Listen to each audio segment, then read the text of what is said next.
Okay. Good morning, everyone. Welcome and Happy New Year in English now, as we started our activities last Monday in Portuguese. Today is our first activity, our first talk in English. So I'd like to extend the welcome to everyone from the FSS family and all the dear hearts that follow us, follow our activities, and wishing 2021 of love, peace, and light. So let's start today, as we usually do, with our harmonization text. Today is from Our Daily Bread, and the text is 180. And the name of the text is Believe and Press On. Just as you sent me into the world, I have sent them into the world. Jesus, John, versicle 17, chapter 17, versicle 18. My friend, if you have embraced the Christian Spiritist task in the name of the sublime faith, thirsting for a more uplifting spiritual life, remember that the Master has sent your renewed soul to the vast field of the world in order to serve him. You are not only to teach the way of the good, you're not only to teach the way of the good, you are to act in accordance with the lofty principles that you proclaim. You are to dictate worthy directives to others, but you are to heed them as well.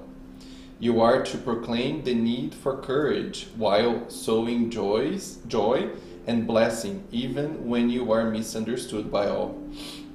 You are not to be content with the simply handing out coins and immediate relief. You are to always give a bit of yourself to whomever is in need.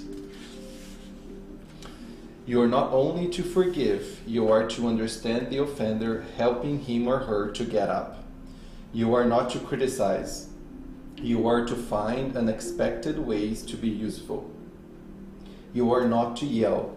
You are not to make use. You are to make use of time in order to materialize the good thoughts that guide you. You are not to argue needlessly. You are to find a way to serve others wherever you are.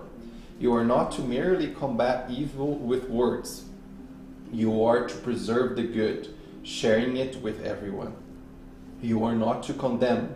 You are to discover the light of love in order to make it shine in your heart until death. Pray and watch, love and wait, serve and deny yourself. If you are not willing to apply the Divine Master's lesson to your own life, your faith will have been useless. So let us pray. Let's raise our thoughts, our most and good and edifying, elevated thoughts to our Father God and to our Master Jesus. And also to our guardian angels, our protector spirits, that will be the topic and the subject of today's talk. And first, express our gratitude for one more year that we have in our existence to do all the work, to make all the efforts according to our strengths, to fulfill our purpose, our mission in this earth. Let's be grateful for everything that has been giving us, that help us in our journey. Let's be thankful for the second home of love, which is our FSS. That is a house that can help so much with knowledge, with information, that can guide us, that can answer and console some of our struggles in this existence. Let's pray. Let's stay connected to the FSS spiritual team. May we have a meeting today that is enlightening, that is helpful, that even if we take one or two aspects of that knowledge and each one of us to reflect how that knowledge can help us in our journey, how we can investigate more of that knowledge, how can I develop day by day this sincere love but to all the divine laws, these laws that are the only piece, the only requirements that are here to guide us to our happiness. May we have a blessed meeting. So be it.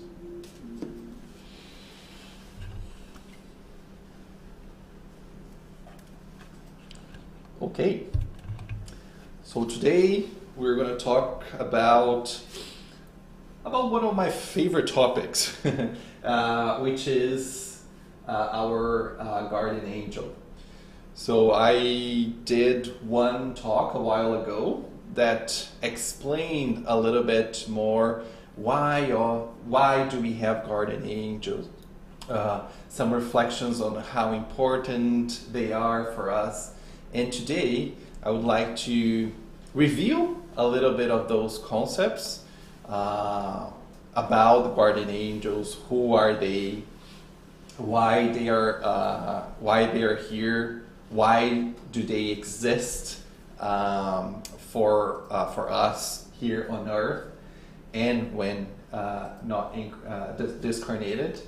But today I would like to pose some questions for our reflection and maybe shine some light into, once we understand about our guardian angels, what is the relationship that we are cultivating with him or her? As we know, spirits don't have the he or she pronoun, or maybe some of lack of relationship that we might be cultivating with them, and hopefully identify some of the attitudes in our daily life that can result in a little bit of a more loving and a more positive relationship with our guardian angels. So that's our intent for today.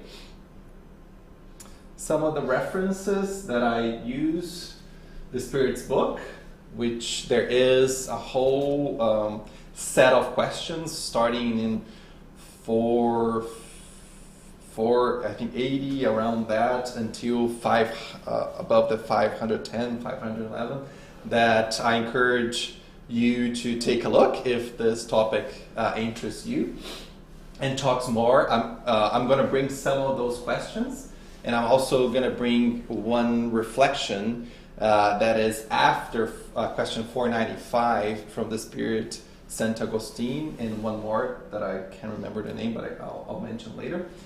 But yeah, I encourage you to take a look at those questions.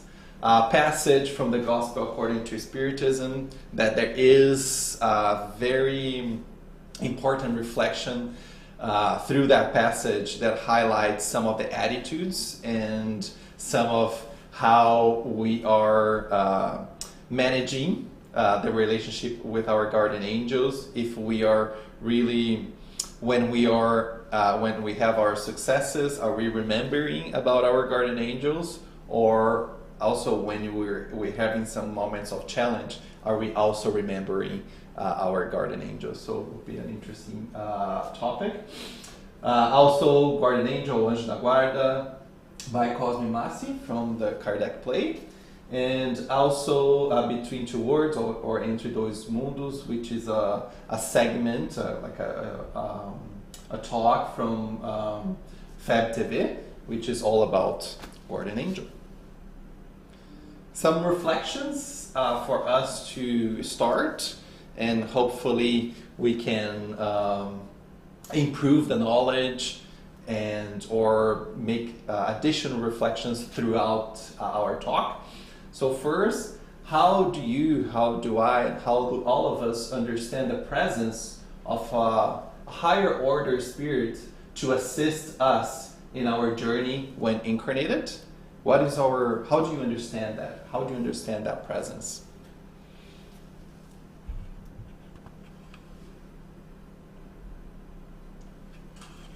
Second, can you notice or can you kind of feel or perceive the help from your guardian angel? Are you able to do that?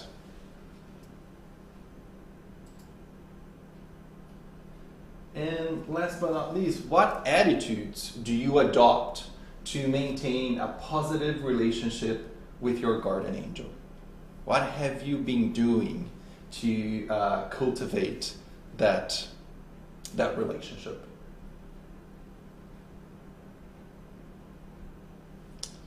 Okay.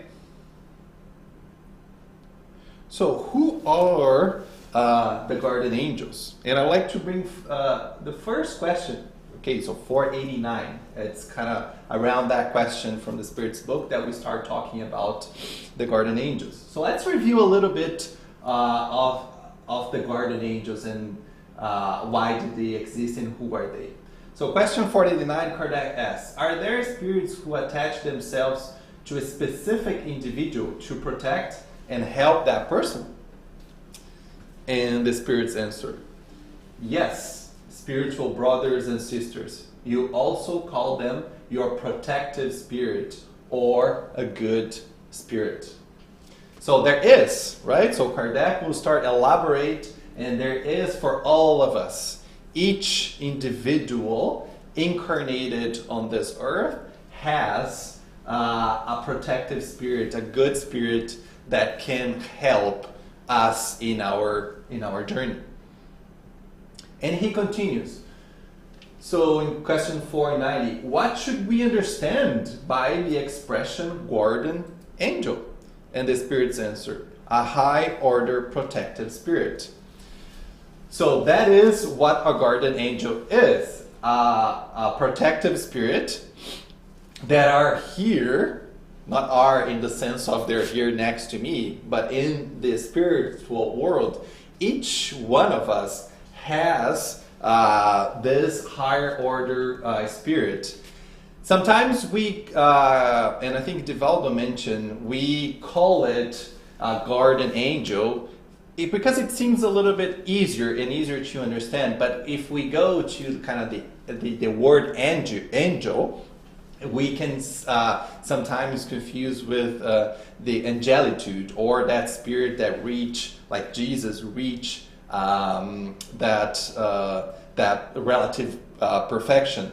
But nonetheless, the guardian angel is that protective spirit that is at a higher order than us. It doesn't mean that that spirit will always be a superior spirit from the categories, right? That Kardec mentioned, the 10 orders, and I think order 8th, I think, is the superior spirits. It won't always be a superior spirit, but will be a superior spirit than us. As we are going to explain a little bit more as we go through our talk today, and one great revelation for me was that the guardian angel, through the comments from St. Augustine in question 495 that we will see, it's a divine law. It's, as we know, all the divine laws, we kind of studied them separate, but they're all together. And I see this as, with the mother of all laws, the law of love, justice, and charity. And then with this love and the divine law of the guardian angel and the divine law of mercy and the divine law of providence, they're all kind of interconnected to make sure that a protective spirit that has knowledge and has gone through all the challenges that we are going through, so that they are prepared to give us all the intuition and guide us in our journey here, so we can feel confident of this mechanism that God has provided us to help us in our journey here. And this is kind of what I've been mentioned. This is a comment from St. Louis and St. Augustine, which kind of give this sense of a divine law and how important, how loving, and how consoling is the guardian angel in our life.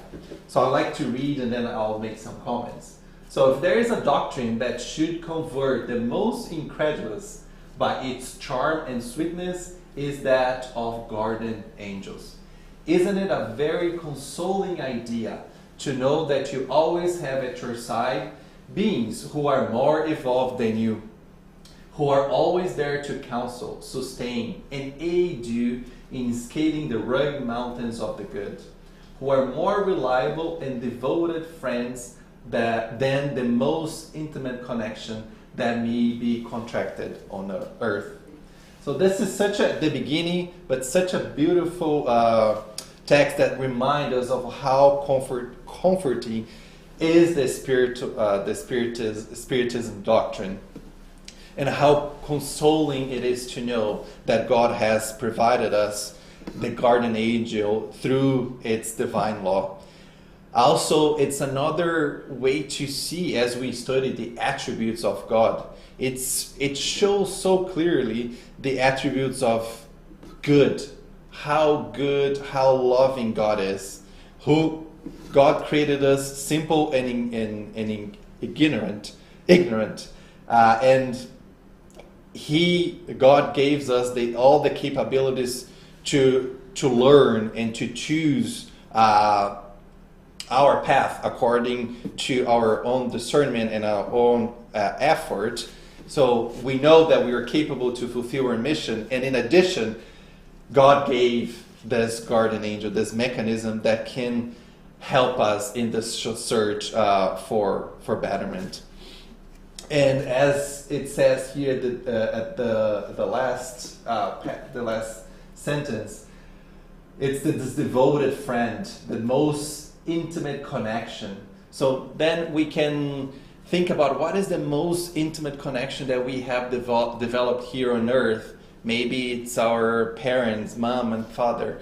If we think about and how loving is that connection, and then we can elevate to another level of abstraction that we don't even exactly know, that is that relationship with our guardian angel. That relationship that we can trust. That relationship that we know that spirit will always, and if I could bold, always be there for us. It's that friend that we can open our hearts at any time of the day or of our life. There's no fear of betrayal. There's no fear whatsoever. That spirit is always there. And even though sometimes we don't have, or sometimes we don't have that strong connection, or we forget about that connection, but we know that guardian angel will always be there. Always. Sometimes we stand a little bit apart, and it's when we realize and we are aware if we are a little bit apart, it's kind of our due diligence, our task, and our effort to get closer to that guardian angel, because we are the ones that sometimes stay a little bit apart, and they will be always there for us. And the text continues, these beings are there at God's order. Look at that. If we, God being our Father, taking care of the whole universe, and He devoted and dedicated time through His orders to put one spirit for each individual. It's sometimes even too abstract for us to realize that, but nonetheless, it's such a consoling and important piece for us to always remember. It was God who has placed them at your side. They are there out of their love for God, and they fulfill an honorable but challenging mission. Yes, as I mentioned, that divine law and demonstration of God's love. Joanna, in one text psychographed by Divaldo, she says that guardian angels are ambassadors for God here on earth. And I thought that was very beautiful to have that ambassadorship for us here. And also, he mentions that love of the guardian angels that keep the flame of faith alive in the hearts and help those weakened in the earthly struggles. Guardian angels are the living lessons of love.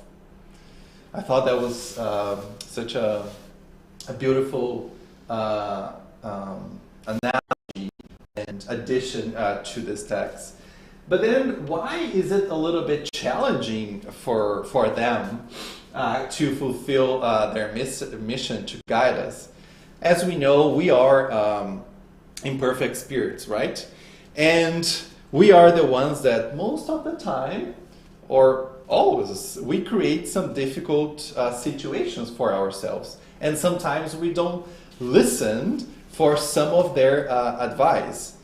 And as it mentions here, it's not an easy mission, because like I can speak for myself, Luis, sometimes I just shut down, I don't listen. Sometimes I can always say that I don't practice gratitude. Sometimes I'm ungrateful, right?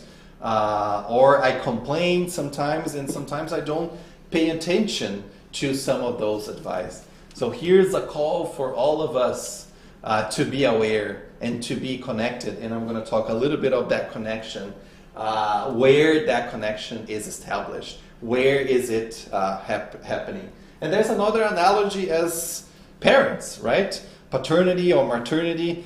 It's when someone becomes a dad, becomes a mom, the child is a little bit stubborn. Sometimes the child's a little bit rebel. So each one of us has this kind of rebellion originated from our not so good feeling and thoughts. But nonetheless, the guardian angels are there and prepared and ready as soon, and they will continue giving advice to us.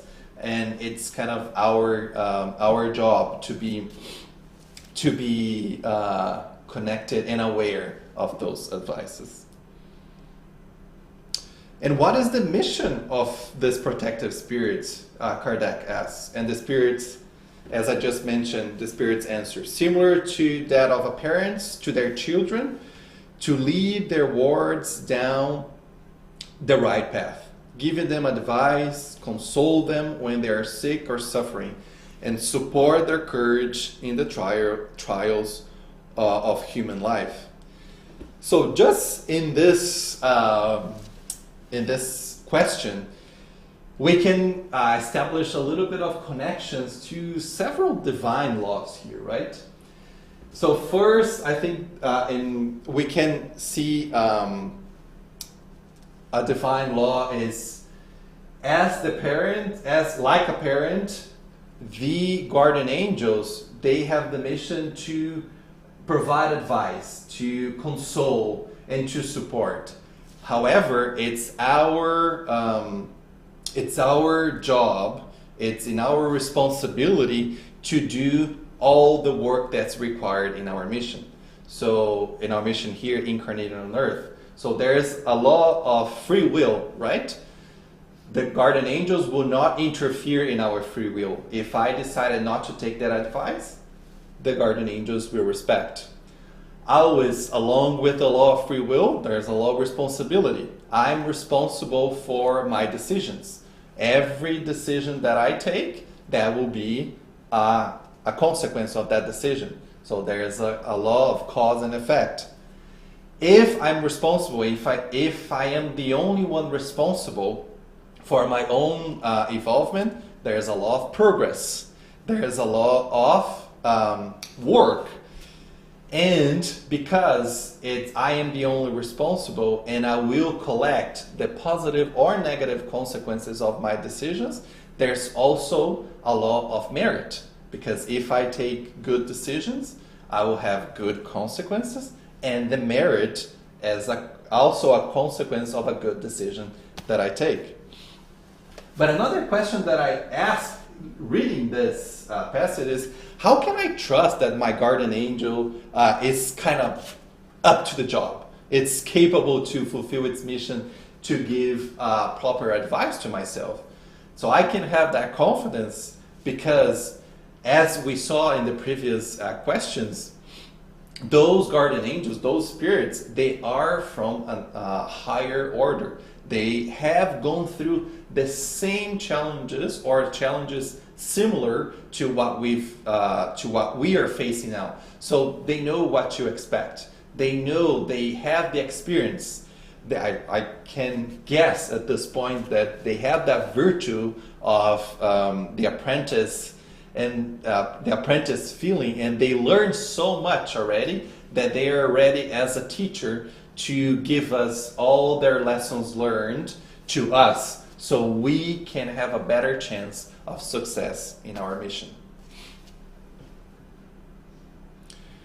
So how do they assist us? So the guardian angels can assist us through some friend. A guardian angel from a friend of mine might have communication with my guardian angel and seeing that I'm struggling with problem X, problem A, problem B, and they can influence. The guardian angels can guide, my friend's guardian angels can guide mine to, they have kind of a network of knowledge, and they can guide each one of them with all the, I can guess that they have all the knowledge there at their disposal, and they can share their knowledge amongst a network of guardian angels. They can also, through intuition, right? As you're going to see, the thought. And that book, Thought and Life, which is has become one of my favorites, how important it is for us to be connected and to take care and be aware of our thoughts, because it's through the thought process. And as we know, the thought is not only the knowledge, but our feelings, our emotions. It's through that our guardian angels will provide the advice and the guidance that are required for us. Also, through sleeping, right? Throughout when we sleep, we know that our spirit is free. It's kind of free from the body, but still attached, of course. And as that my spirit is free, my guardian angel can talk to my spirit and start giving guidance, or bring other spirits to talk to us, or even take us to places that can provide the required knowledge or the necessary knowledge that we are needing in that point in time of our life. But there's one thing that I've not that I wasn't aware, but I'm more aware now. As we know, I'm going to talk about watch and pray. We have this practice, right? Before we go to sleep, we pray, and in that time of prayer, we ask for our guardian angels to take us to the best places and guide us to with knowledge that we are needing that point in time. But sometimes we just have that prayer 5 minutes, 10 minutes before sleep, and then we think that our guardian angels are superheroes and they will solve all their problems, and we don't consider what we did throughout the day, right? I think what I'm trying to say is, I think the watch and the level of awareness is how we are practicing our attitudes and our thoughts throughout the day, because the guardian angel won't interfere in our free will if we didn't behave, quote unquote, well throughout the day, and we think that with that 5 minutes of prayer to our guardian angel, that guardian angel will solve everything that was wrong throughout the day and help us in our sleep. So here, I'm not saying that it's not important to pray. It is extremely important, as we're going to see, but it's also important that we are aware our entire day, every single day, so we can cultivate good emotions and take care of our thought process. So if in the night comes the night, we are prepared to receive the necessary knowledge, and we are in the necessary or the correct state of mind to receive the help from our guardian angels. And again, the guardian angels provide assistance, right? The assistance comes from the outside to alleviate our burden, but it's our responsibility to work and to solve our own issues, right? We will receive the guidance, but we are invited to be prepared to make the efforts according to our limitations and to our strengths to fulfill whatever goal or whatever trial or expiation that we are here to do. I think it's important that the guardian angels will not do the work for ourselves. And then I ask another question. It's about the perception, right? And I think there was one person I watched a lecture, and he was asking, why isn't the help of our guardian angels easier to be perceived? Why it's too subjective? And we know as human creatures that we are, we need that tangible fact. Show me, hardcore, black and white, this was a help. This was something that I received from our guardian angel. Again,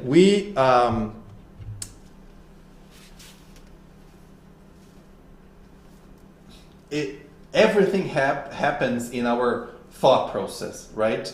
And sometimes we are so deep immersed in the matter, or that we started to be not connected to the good, and to sometimes we stay away a little bit of the divine laws, and even though we need this example or this proof, it's not necessary. This is just something that we think that we need, but it's not necessary, because otherwise we wouldn't be able to develop our own capabilities. If we say, okay, now this was an act from the guardian angel, I would just stand aside and say, yeah, let the guardian angel do whatever he or she wants to do. But where is my merit, right? Where is my free will to decide, or to decide with discernment that was the right decision to make? And the guardian angels, they will always respect the law of free will. It's kind of a gate. They send the message. It's up to us to define or decide, should I take it or not, and then collect, but we will collect the consequences of that. If they just start manifesting here, it loses all the purpose of them. And here is a little bit a passage from the Gospel according to Spiritism, which I thought it was brilliant to investigate a little bit more about the perception and see the two kind of stances, the two attitudes that we might take with our guardian angels. So let's see. So let's take an example. A man is lost in a desert and is suffering from terrible thirst. He feels faint and falls to the ground. He prays to God to help him and waits, but no angel comes to bring him something to drink. Meanwhile, a good spirit suggests to him the thought to get up and follow one of the pathways that are before him. Again, no angel, No angel will go there and give him something to drink, right? It won't the good spirit will not materialize, right? The water, but it will give the intuition to see what are the ways, what are the paths that we can follow to fulfill, in this case, the thirst or any other problem that we might face. And he continues. Then, in a purely mechanical motion, he gathers his strength, gets up and walks erratically. Arriving at an elevated area, he spots a brook. A brook is a stream of water, kind of like a river, not far away. Upon seeing it, he regains his courage, and if he has faith, he will explain, "Thank you, my God, for the thought you inspired in me, and for the strength you have given me." So this is one attitude, with an attitude with faith. Let's see a second attitude. If he does not have faith, he will say, "What a good thought I had. What good luck I had by taking the path to the right instead the one to the left. Sometimes chance really does serve as well. How I must congratulate myself for my own courage and for not having given up." So then I ask all of us a question. Have I been cultivating a relationship of faith like this one? Or of a lack of confidence and faith with our guardian angel? When we are all, a lot of times we'll be in our desert, facing our own problems. Have I been aware of this assistance that God has given us? Have I not only been aware, but confident that that assistance is the one that is required, the one that I shall take, not advantage, but shall take it because it's the one that I need, right? When that passage that we so much love from, I think, Matthew, "Come to me, all you who are weary and burdened, and I'll give you rest. Ask and it will be given to you. Seek and you will find. Knock and the door will be open to you." It's Matthew 7:7.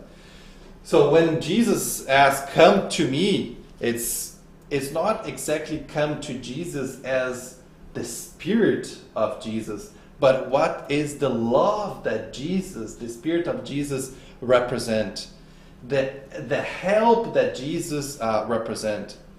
And that help is here represented by that faith that we have in God, and that faith that God has provided us that guardian angel to help us. Another question, if I not put aside, but after I reflect on the faith that there is help, once I get that help, how am I reacting to that help? Am I remembering to exercise my gratitude, like the first one here? Thank you, God, for the thought that inspired me. Am I remember to exercise gratitude? Am I remember to exercise humility, to understand that it's not only I have the biggest part, because I am the one that needs to learn. However, there is help. We are not alone on this earth and in this journey. So am I remembering to recognize that I'm imperfect, that I have all the capabilities, but I'm allowed to ask help? Or am I just saying, yeah, there was all me, like the second one. Oh, how lucky. It was just a lucky instance that I thought about that. Am I letting that selfishness or pride to take over and forget to be thankful and to be humble towards our guardian angel? And Joanna, in that same text by Divaldo, she says, when you make a mistake or you are experiencing loneliness, kind of take a step back and seek out within ourselves in a prayerful mindfulness state, and immediately set ourselves to edifying actions. So when we are in trouble, remember, we have all the tools inside of ourselves. Connect with learn whatever we need to learn. I'm not saying push down whatever issue we are facing. Be aware, analyze what happened, see what you can take, ask for help, and take like a positive and edifying action. But at the same time, she says, when you reach the heights of success, remember it. Happy with your be happy with your success, yet preserving yourself from pride, from the dangers of earthly facilities. Similar, she kind of go back and forth between the good, the success, and sometimes of the challenge. In sickness, try to listen to our guardian angels inwardly, suggesting elevated thoughts in our minds and balance. In health, keep exchanging, channeling your strengths into noble activities, good activities. So here, again, two questions. Have I been developing a relationship of faith and confidence with our guardian angel? And have I been developing a relationship of gratitude and also humility with this mechanism that God has given us? So, as we know, the connection between our guardian angel and ourselves, it's not physical. Everything happens here. It's a mental connection. It's a connection through our thoughts. Our guardian angels capture our feelings and thoughts, whatever we are. We don't need to ask, I will be at FSS at 10:15 and I will need your help right there. They don't need that, right? And as the Spirit is from a higher order, he's more developed than us, they can provide the assistance and help and whatever we need at any time, at any place. So, and we also don't need to be worried to book a time with our guardian angel, saying, I need that time or that day. They can reach us at any time and, as I mentioned, anywhere. And as we know from our thought and life, this is again a reminder of the importance of our thought. And from the introduction of Thought and Life, Emmanuel said, our thought process is a reflection of ourselves, which creates the kind of life we lead, until one day, through the millennium, we shall identify ourselves with the infinite wisdom and the infinite love that constitute the thought and life of our Father. So if we'll get there one day with this aligned with the thought and life with our Father, we can make an inference here that what is the level of connection and synergy of those guardian angels with the divine laws and the divine thought? They're very much well aligned. They are in perfect harmony with the divine master and the divine thought. So here, one more sign of awareness and a call for us to take care of our thoughts. If the connection, the help is all through the thoughts, that thought, it's so important. And as we see here, the thought that we have is the life that we have. If we forget or we don't cultivate some of those elevated thoughts, it will be harder for our guardian angels to connect with us. I'm not saying that this will be 100%. No, because it's part of our learnings. When we have a negative thought, there is a purpose for that negative thought to be with us, so we can learn and we can transmute, right? And we can change that thought, learn of why we had that, correct. So we can always aim to be aligned with the divine thought. So here is the importance in our relationship of watch and pray. So as we mentioned, the watch, it's the importance and the confidence in our will. Remember our will? Remember the cabinet of our will from the Thought in Life? The will is such a key to be there in that cabinet, kind of taking care of the other departments of our mind, so we are able to manage the other departments. That will to give the direction, so that all our, as we know, our passions, which is the horsepower for us to conquer, to achieve our goals and our evolution. So that will is such a fundamental piece that we are invited to be always aware and watch, where are we directing our will? Where is the will? Sometimes the will be out of the cabinet, and the other departments will take over. That's okay, as long as we watch, we are aware, and we elevate the will to the right place. So the confidence in our will to manage emotions and discipline our thoughts.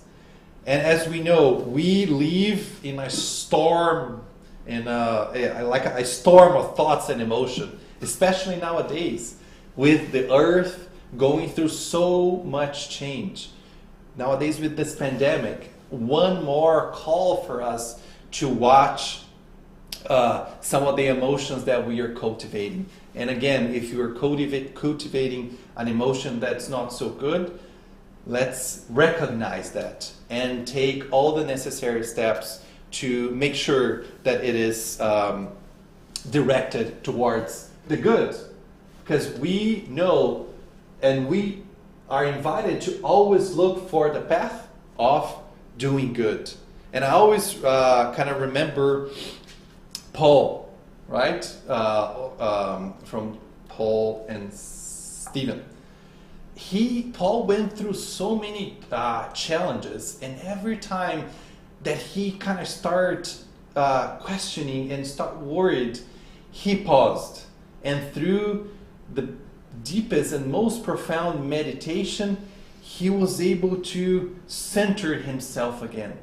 And with the help with Stephen, with the help of Jesus, he was able to find all the answers that he was looking for.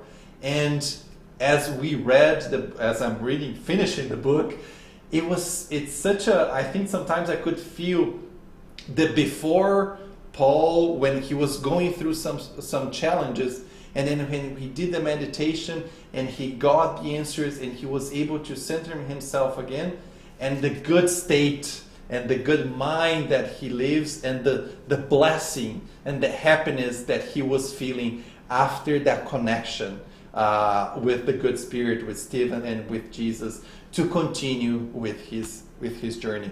So as we know, such a great example for us to remember kind of meditation and be aware of our thoughts and the emotions that we are cultivating. And even if we sometimes stay away, or we are a little bit stuck in cultivating not so good emotions, am I going to lose the relationship with my guardian angel? Kind of my guardian angel will break up with me? What do the spirits say? Do protector spirits sometimes abandon their ward, their protege, when the latter, us, is heedless of their warnings? They withdraw when they see that their counsels are useless and that the ward's will is set on submitting the influence of little evolved spirits. They do not abandon them entirely, however, and always try to make themselves heard. Their wards are the ones who shut their ears. Their protectors return as soon as they are called. So they will always be there, even though sometimes we might be facing some challenges and we might be a little bit stuck in some of our, Kardec like to say, the vicissitudes, right? They will be there. It's they will respect the divine law of free will, and it will be up to us to get closer to them. It will be totally up to us to exercise our free will, our discernment, and according to the law of work, for us to do the work to get closer to our guardian angel. And pray. So if we are aware, what about pray? So when we go and look for pray, in the Gospel according to Spiritism, there's a passage that says the first duty of all individuals, the first act that should signal their return to active life each day is prayer. Look at how important is the prayer for us. And when I look at return to active life, so I'm trying to develop this practice of not only praying at night, praying throughout the day, but also praying when I wake up, right? To start that connection. Nearly all of you pray, but how few of you know how to pray? I think there's no right way to pray, but there are characteristics of a good prayer. And when we start to identify the characteristics of a good prayer, there is a key law there that we are invited to, as all of them, but we are invited to pay attention. And when we go to 659, what's the general character of a prayer? Prayer is an act of worship, or in Portuguese, adoração. Praying to God is thinking of God, drawing near to God, putting oneself in communication with God. Through prayer, we may do three things: praise, ask, and thank. But I'm not going to go in depth of the praise, ask, and thank. I think Sonia did a wonderful talk about prayer. I invited everyone to take a look at our YouTube channel. But I'd like to point to this act of worship. What does that have to do of guardian angel and God in worship, adoração? What is the deep meaning of worship? What does worship entail? The Spirit says, worship is the lifting up of the thought toward God. Through worship, the soul draws near to its Creator. If we go back and see question 495, would say that the guardian angels do not abandon us. They are always there. And here, what does worship entail is when we draw ourselves near to God. So there is this worship element for us to take in consideration within our relationship with our guardian angel. And there's one more question that I think wraps everything up, saying, is worship the result of an innate sentiment or the product of education? An innate sentiment. All of us have this divinity, like that of the divine. The awareness of their weakness leads humans to bow before the one who can protect them. So here there's another lesson of humility. Through this worship, we recognize ourselves as human creatures that we have our limitations. And we, even though we have our limitations, we are capable to do what we are supposed to do.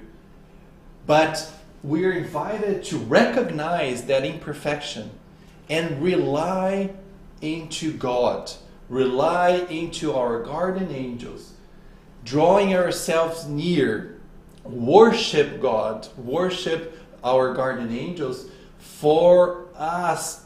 If we do everything that is at our power, we do it, and then we can leave to our guardian angels and God and the spirituality to help us with whatever we are facing. So another question: how is my relationship of worship towards my guardian angel? How are we practicing there? Am I having a true feeling of being closer to the Creator and be aware that I'm capable to fulfill my mission, but recognize that I have some weakness and I can truly bow to the Creator to help me with my challenges? Again, humility to ask. We are capable, but we will need help. And there is, and sometimes when we feel exhausted and we think, oh my God, I gave everything that I could give. Who has infinite resources? God. God has those infinite resources. Why don't we ask for help? Sometimes because we think, oh, Luis, you are bad, but all of us, we deserve, right? We are all here because we desire that sense of improvement and reaching that helpness. God, with His omnipotence and His providence, has all the resources for us. And we can ask our Father through our guardian angels all the help. And there is this passage that I loved so much from Livros Mensageiros. Anyone who operates and cooperates with a spirit turned to God, can always hope for the best. It is not a promise of friendship. It's the law. There's no privilege. Luis will get this, person B, person C will want. As long as I operate and cooperate with my spirit, with that worship to God, we will be able to receive the help. It's the law. I'd like to leave with this beautiful passage. Hopefully we're able to reflect how is this relationship that we are having.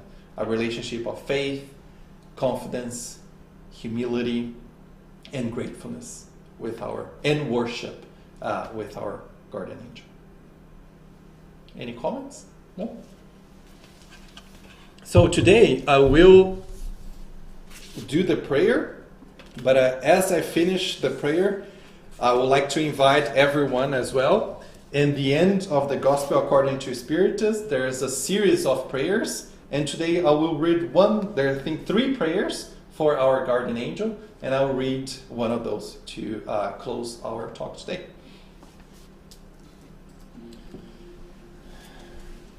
So let's maintain our thoughts elevated to our Father, God, and to our Master Jesus. And again, be thankful for this opportunity we had to learn about our guardian angel, about this divine law and this mechanism that is at our disposal to help us in the moments of happiness, in the moments of sadness. May we reflect about the relationship of humility, worship, confidence, and faith with God, with Jesus, and with our guardian angel. And as we talked about our guardian angel, we will close this talk today with one of the prayers from the Gospel according to Spiritism that is dedicated to our guardian angel. Wise and benevolent spirits, messengers of God, whose mission is to assist people and lead them on the pathway of the good. Uphold me during the trials of this life. Give me strength to hear them without complaint. Keep from me evil thoughts, and help me not to give access to any of the evil spirits who may try to induce me to evil. Enlighten my conscience regarding my faults, and lift from my eyes the veil of pride, and prevent me from perceiving them and acknowledge them to myself. You, especially my guardian angel, who watches most particularly over me, and all your protector spirits who have taken an interest in me, enable me to become worthy of your benevolence. You know my needs. May they be fulfilled according to God's will. And let's ask that we have a blessed week, a blessed Sunday, and that we continue with our work within ourselves and with the Spirit's movement. So be it.